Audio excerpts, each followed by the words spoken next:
বৃহস্পতিবার রাতে পঞ্চান্ন বাগবাসা বিধানসভা এলাকার ৩৫ নং বুথে পরিস্থিতি উত্তপ্ত হয়ে ওঠে। সিপিআইএম এবং বিজেপির একে অপরের বিরুদ্ধে অভিযোগের তীর ছুড়ে দীর্ঘ প্রচেষ্টায় পুলিশ সিপিআইএম কর্মীদের মুক্ত করতে সক্ষম হয়, কিন্তু সিপিএম কর্মীরা নিরাপত্তার দাবি জানায় পুলিশকে।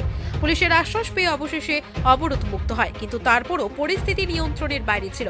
দুই দলের কর্মী সমর্থকরা কাতারে কাতারে বিক্ষোভ প্রদর্শন শুরু করে শেষ পর্যন্ত মৃদু লাঠিচার্জ করতে হয় পুলিশের। সিপিআইএম উত্তর জেলার সম্পাদক অমিতাভ দত্ত জানান, সারা রাজ্যে বিজেপিতে ধস নেমেছে। প্রতিরক্ষা মন্ত্রী রাজনাথ সিং, উত্তরপ্রদেশের মুখ্যমন্ত্রী যোগী আদিত্যনাথ, কেন্দ্রীয় স্বরাষ্ট্রমন্ত্রী অমিত শাহের সভায় লোক হচ্ছে না। জনগণের সমর্থন না পেয়ে প্রতিনিয়ত সন্ত্রাস সৃষ্টি করে রেখেছে বিজেপির দুর্বৃত্তরা। ব্যতিক্রম হয়নি এই দিনও। সিপিআইএম এর মনোনীত প্রার্থী বিজিতানাথের সমর্থনে স্কোয়াডিং করার সময় দীর্ঘ ৩ ঘন্টা বিজেপি কর্মীরা তাদের আটকে রাখে। পুলিশকে জানানোর পর 2 ঘন্টা অপেক্ষা করতে হয় সিপিআইএম কর্মীদের। তারপরেও ঘটনাস্থলে এসে তাদের মুক্ত করতে ব্যর্থ হয় পুলিশ। এর প্রতিবাদে রাস্তা অবরোধ করে বলে জানান তিনি। তবে এদিন পরিস্থিতি নিয়ন্ত্রণে আনতে বেগ পেতে হয় পুলিশের। দুই দলের কর্মীরা পুলিশকে দেখে আরো বেশি উত্তেজিত হয়ে ওঠে। আমাদের নির্বাচনী যে নিয়ম অনুযায়ী ভারতীয় জনতা পার্টির 55 বাগবাসা বিধানসভার 38 নং বুথে 9টা থেকে 7টা থেকে 9টা অবধি আমাদের পারমিশন নিয়ে একটা স্কোয়াডিং র্যালি ছিল। সেই মোতাবেক ভারতীয় জনতা পার্টি সেই র্যালি এখানে বেরোয়।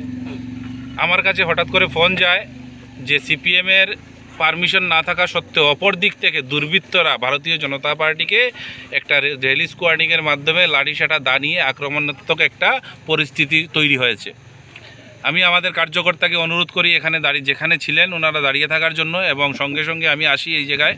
কিন্তু আশ্চর্যের বিষয়, প্রশাসন 1 ঘন্টা, sector officer, returning officer, assistant returning অফিসাররা 1 ঘন্টা এই জায়গায় আমাদের দাঁড় করিয়ে রেখেছেন। ওনারা আসেননি। ওনারা প্রত্যক্ষ কিছু সংখ্যক যারা রয়েছেন নির্বাচন কমিশনের অধীনে এখানে কাজ করছেন, প্রত্যক্ষ পরোক্ষভাবে কমিউনিস্টকে এবং কংগ্রেসকে ওনারা প্রকাশ্যে সাহায্য করছেন। আমাদের মিটিং চলাকালীন সময়ে 5 মিনিট আগে সেক্টর অফিসার গিয়ে আমাকে রিমাইন্ডার করিয়ে দেন সময় শেষ হয়ে যাচ্ছে, এখানে একটা অবৈধভাবে র্যালি হচ্ছে, ওনারা জানেন না, সেটা কোনোভাবে ভাবা যায় না। যেহেতু সব জায়গায় রোড মার্চ হচ্ছে, এত প্রশাসন এত কিছু, তারপরেও ওনারা অবৈধভাবে র্যালি করবে লাঠিসাটা দা নিয়ে।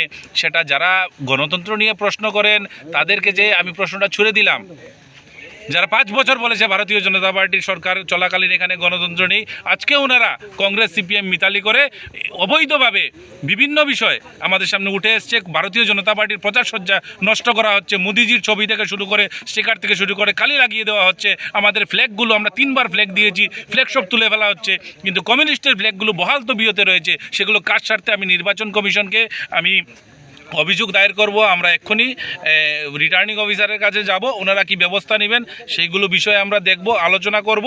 কিন্তু যদি ব্যবস্থা নেওয়া না হয়, সবার জন্য ইকুয়াল থাকতে হবে। যদি ব্যবস্থা নেওয়া না হয় তাহলে কালকে থেকে আমরা আমাদের মতো নির্বাচনী পরিচালনা করব। সেটা আমার নির্বাচন কমিশন যদি খুব ইমিডিয়েট অ্যাকশন না নেয়, আমরা আমাদের পরিচালনা করার ক্ষমতা আমাদের।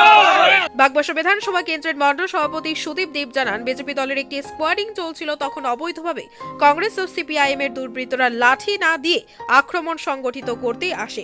খবর পেয়ে তিনি ঘটনাস্থলে ছুটে যান। খবর দেওয়া হয় পুলিশকে, কিন্তু প্রায় ঘণ্টাখানেক পর পুলিশ এলাকায় পৌঁছে পরিস্থিতি নিয়ন্ত্রণে আনার চেষ্টা করে। পরবর্তী সময় তিনি এই বিষয়টি নিয়ে রিটার্নিং অফিসারকেও অবগত করেছেন। তিনি জানান, কিছু সংখ্যক প্রশাসনিক কর্মীরা সিপিআইএম এবং কংগ্রেসের হয়ে কাজ করছে, যারা প্রতিনিয়ত বিজেপির প্রচার সজ্জা নষ্ট করছে। তাদের বিরুদ্ধে কোনো ব্যবস্থা গ্রহণ করছে না স্থানীয় প্রশাসনিক কর্মীরা। অভিযোগ জানানোর পরেও তারা বিরোধী দলের কর্মীদের এ ধরনের বেআইনি কার্যকলাপের প্রশ্রয় দিয়ে চলেছে। রাজ্যে কোনো গণতন্ত্র আছে?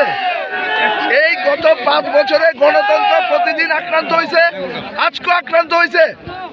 এখানে বাগবাসা বিধানসভা কেন্দ্রের বামফ্রন্ট এবং ভারতের জাতীয় কংগ্রেসের সম্মিলিত প্রার্থী বিজিতানাথ, তার সমর্থনে আমাদের একটা নির্বাচনী অফিস আছে। নির্বাচনী অফিসে আমাদের নির্বাচনী কর্মীরা সমবেত হয়েছেন। সারা রাজ্যে বিজেপিতে ধস নামছে। তাদের প্রধানমন্ত্রী এখন পর্যন্ত আইতে পারে নাই।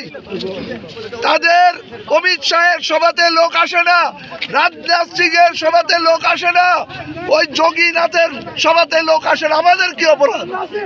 কোথাও তারা কোনো জমায়েত করতে পারে না। প্রত্যেকটা বুথে বুথে আমাদের প্রতিদিন শত শত কর্মীরা, নতুন নতুন কর্মীরা বাড়ি বাড়ি যাইতেছেন, ভোটারদের কাছে আবেদন রাখতেছেন, নিজের ভোট নিজে দেন, নিজের ভোট নিজে দিন, দল বেঁধে ভোট কেন্দ্রে যান। আমরা তো সেই কথাই কইতেছি, বারবার আমরা কইতেছি যে যেখানে গণতন্ত্রের উপর আঘাত আসবে আমরা সেখানে অবরোধ করব। আমাদের কর্মীদের প্রায় 3 ঘন্টা বৈদিক সন্ত্রাসীরা আক্রমণ করে এবং অবরোধ করে রাখে। আমরা পুলিশ প্রশাসনকে সাথে সাথে জানাই, আমরা 2 ঘন্টা অপেক্ষা করি, পুলিশ ব্যর্থ হয় তাদেরকে অবরোধ মুক্ত করতে। আমরা সেই জন্য রাস্তা অবরোধ করি, দাবি জানাই, যতক্ষণ পর্যন্ত তাদেরকে মুক্ত করা হইতো না ততক্ষণ পর্যন্ত আমরা অবরোধ মুক্ত করব না। শেষ পর্যন্ত পুলিশ তাদেরকে অবরোধ মুক্ত করছেন।